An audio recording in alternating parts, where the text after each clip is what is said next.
The most terrifying thing is to accept oneself completely. These words, spoken by Carl Jung nearly a century ago, cut through the comfortable lies we tell ourselves every single day. But here's what Jung didn't say directly, what he whispered between the lines of his revolutionary work. Most men live their entire lives as strangers to themselves, performing a character they believe others want to see, while their authentic self slowly suffocates beneath layers of societal expectations and inherited shame. You wake up every morning and put on a mask, not literally, but psychologically. You perform strength when you feel weak. You project confidence when uncertainty gnaws at your core. You chase validation through achievement, relationships, and status symbols, all while a voice deep inside whispers that none of it feels real. None of it feels like you. This isn't your fault. From the moment you drew your first breath, the world began telling you who you should be. Be strong, don't cry, provide, protect, win. These commands weren't suggestions. They were the terms of your social contract, the price of acceptance. In a world that confuses performance with authenticity, think about the last time you felt completely yourself. Not performing, not trying to impress, not calculating your words or actions for maximum social impact. If you have to think hard about it, if that moment feels distant or foreign, you're beginning to understand the magnitude of what we're dealing with. You've become so accustomed to the performance that you've forgotten what it feels like to simply feel. But what if I told you that everything you've been taught about being a man is not just incomplete, but actively destructive to your soul? What if the very behaviors society rewards are the ones keeping you trapped in a prison of your own making? What if the strength you've been performing is actually weakness, and the vulnerability you've been avoiding is actually your greatest source of power? Consider this. Every successful man you admire, every leader you respect, every figure who seems to possess genuine masculine presence, they all share one common trait. It's not their achievements, their wealth, or their status. It's their authenticity. They've found a way to be completely themselves in a world that demands conformity. They've learned to channel their genuine nature rather than suppress it. Jung called this process individuation, the journey from who you pretend to be to who you actually are. It's the most important journey you'll ever take, and the most terrifying. Because it requires you to abandon the safety of the crowd, to stop seeking approval from a world that doesn't understand you, and to face the uncomfortable truth that you've been living someone else's life. The path to true masculine power requires you to do the one thing every fiber of your being has been trained to avoid, to look directly into the mirror of your own vulnerability and see yourself clearly, perhaps for the first time. Not to eliminate that vulnerability, but to integrate it, to make it part of your strength rather than something you hide from. The question isn't whether you're ready for this truth. The question is whether you're tired enough of the lie to finally do something about it. Carl Gustav Jung wasn't just a psychologist. He was an archaeologist of the human soul, digging through layers of consciousness to uncover truths that most people spend their entire lives running from. Born in 1875 into a world obsessed with appearances and social conformity, Jung recognized something that his contemporaries missed: that beneath every carefully constructed personality lies a shadow, a repository of everything we've been taught to reject about ourselves. For men, this shadow is particularly dense, packed with decades of suppressed emotions, unspoken fears, and abandoned dreams. Society doesn't just encourage this suppression, it demands it. The price of masculine acceptance is the burial of your complete self. Jung observed that modern man lives in what he called a collective unconscious, a shared psychological space where everyone agrees to pretend that the performances are real. In this theater, every man is both actor and audience, playing roles they didn't choose while judging others for doing the same thing. Watch any group of men interact, and you'll see this theater in action. The subtle competition over who can appear most successful, most confident, most in control. The careful avoidance of any topic that might reveal genuine struggle or uncertainty. The performance of interests they don't actually have. Opinions they don't really hold. Confidence they don't genuinely feel. This isn't conscious deception, it's unconscious survival. From childhood, you learned that certain aspects of your personality were acceptable and others were not. Your natural curiosity might have been labeled as annoying. Your emotional sensitivity might have been seen as weakness. Your creative impulses might have been dismissed as impractical. So you learned to hide these parts of yourself, to push them into what Jung called the shadow. But here's where Jung's insight becomes revolutionary. He understood that this performance isn't just exhausting, it's psychologically devastating. When you spend your life being who others want you to be, you lose contact with who you actually are. Your authentic desires get buried, your genuine emotions get suppressed, your real dreams get sacrificed on the altar of social acceptance. The result? What Jung called the neurosis of our time, an epidemic of anxiety, depression, and spiritual emptiness that no amount of external success can cure.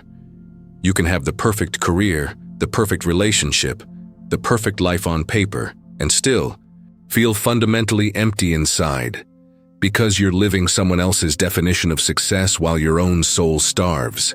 This is why so many successful men report feeling like frauds, like they're living someone else's life. They've become so skilled at the performance that they've forgotten who they were before they started performing. They've achieved everything they were supposed to want, only to discover that what they actually want has been buried so deep they can no longer access it. Jung understood that this split between persona and shadow creates what he called psychological inflation, a condition where you become identified with your social role rather than your authentic self. You become the successful businessman, the strong provider, the confident leader, but you lose touch with the complex, multifaceted human being underneath these labels. This is why Jung insisted that the most important question isn't, what does the world want from me, but what does my soul want from me? Most men never ask this question because they're terrified of the answer. They're afraid that if they stop performing, if they stop being who others expect them to be, they'll discover that there's nothing underneath, or worse, that what's underneath is unacceptable. But Jung discovered something that changes everything. When you finally have the courage to remove the mask, what you find isn't emptiness or inadequacy. What you find is power, real power. Not the borrowed authority of social roles, but the authentic strength that comes from knowing exactly who you are and what you stand for. The cruelest irony of masculine conditioning is this: in your desperate attempt to be strong enough for everyone else, you make yourself weak to yourself. Every time you suppress your authentic reaction to please others, every time you perform confidence you don't feel, every time you say yes when your soul is screaming, you commit a small act of self-betrayal. And these betrayals accumulate day after day, year after year, until you can no longer distinguish between your genuine voice and the voice of your conditioning. Jung identified this as the fundamental split in the modern psyche. The conscious persona, the mask you wear in public, and the unconscious shadow, everything you've had to reject to maintain that mask. The wider this split becomes, the more psychological energy you waste maintaining the performance, and the less energy you have for actually living. Think about your daily interactions. How often do you find yourself agreeing when you disagree? Laughing at jokes that aren't funny? Pretending to be interested in conversations that bore you? Staying silent when you have something meaningful to say because you're afraid of how it might be received? Each of these moments represents a choice, authenticity or approval. And if you're like most men, you choose approval so automatically that you don't even realize you're making a choice. But here's what Jung understood that most people miss. Every time you choose approval over authenticity, you don't just betray yourself. You also rob others of the opportunity to know and connect with the real you. Your relationships become performances, interactions between masks rather than genuine human connections. You end up surrounded by people who like your persona, but have never met your authentic self. The psychological toll is enormous.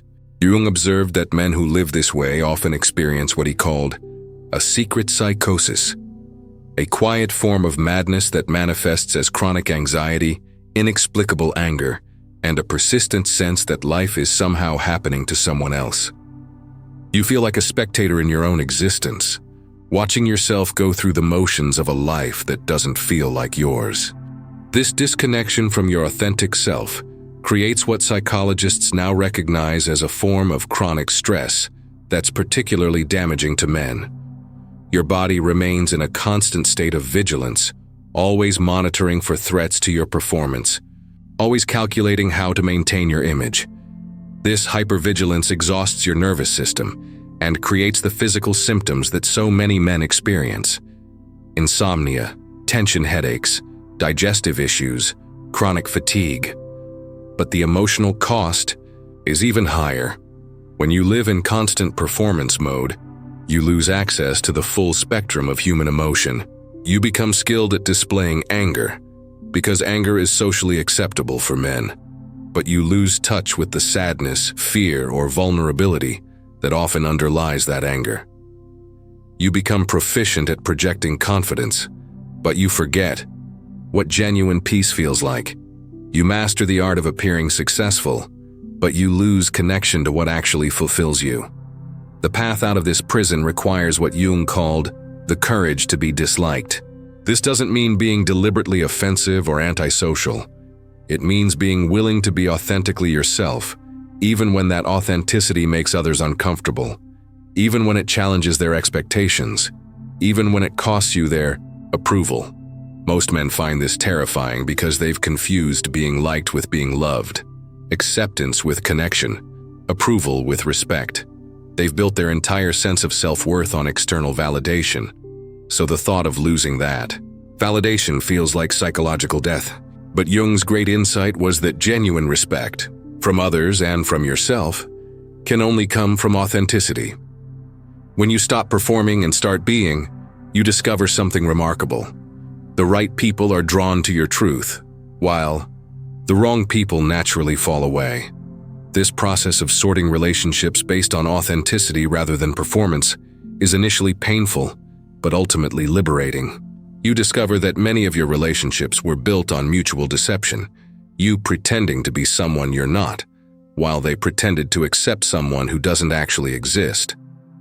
But the relationships that survive this transition become deeper, more meaningful, more nourishing to your soul. This is the beginning of what Jung called individuation, the process of becoming who you actually are rather than who you think you should be. It's not a destination but a lifelong journey of aligning your outer life with your inner truth. The ultimate truth that no man wants to hear is this: you are not broken. You are not inadequate. You are not behind where you should be in life.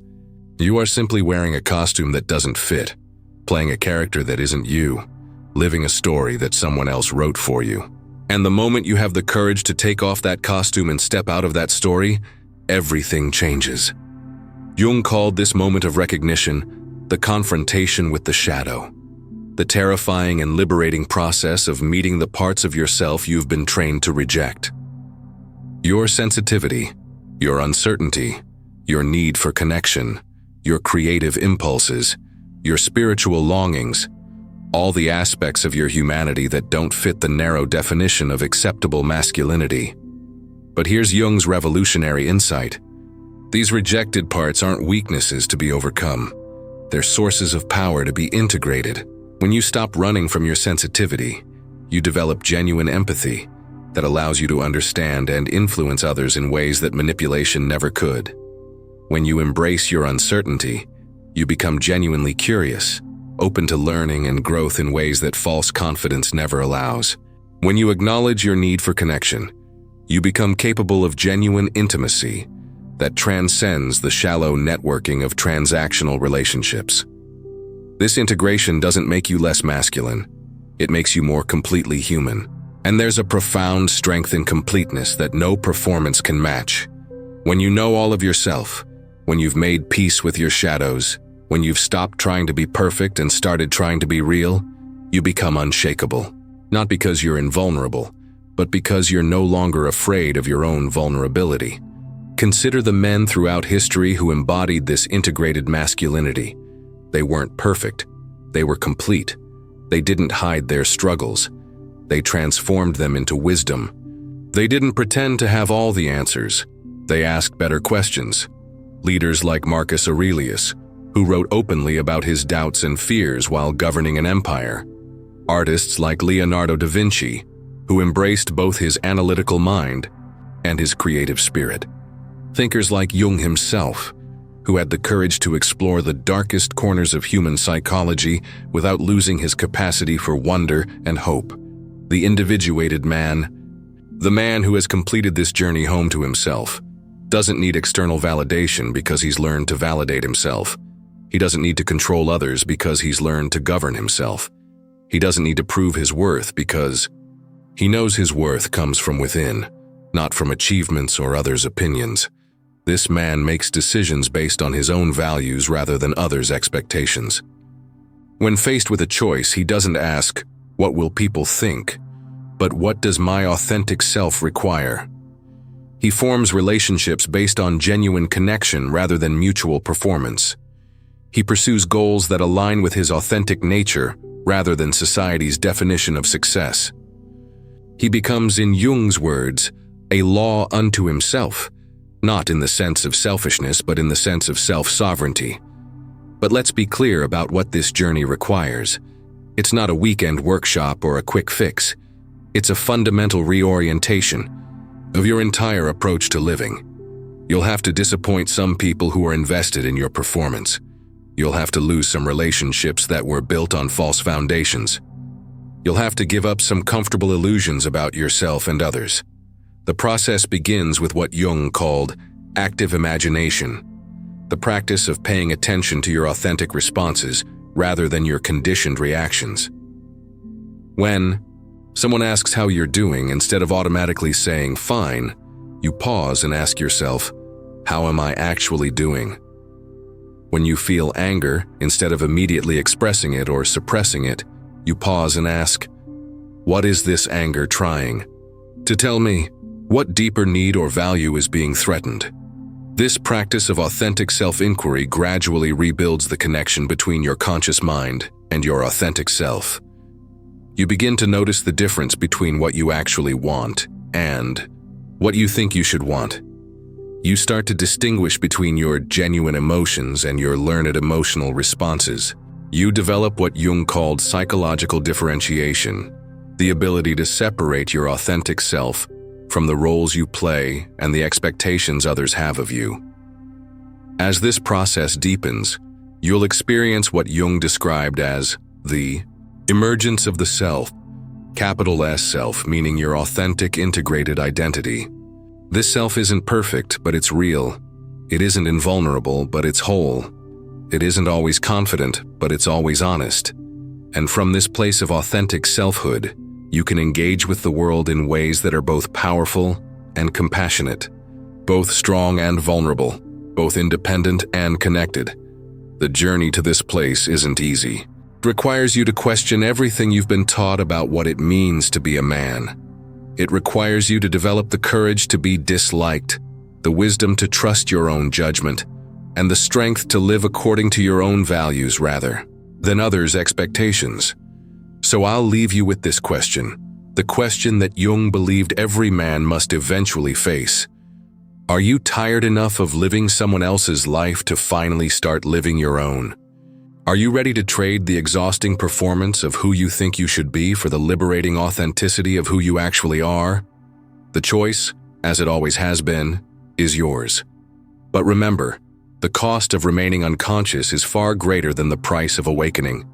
Every day you spend performing someone else's version of masculinity is a day stolen from your authentic life. Every relationship built on false pretenses is a relationship that could have been built on truth. Every achievement pursued for others, approval is an achievement that brings you further from yourself. Your authentic self is waiting. The question is, how much longer will you keep it waiting?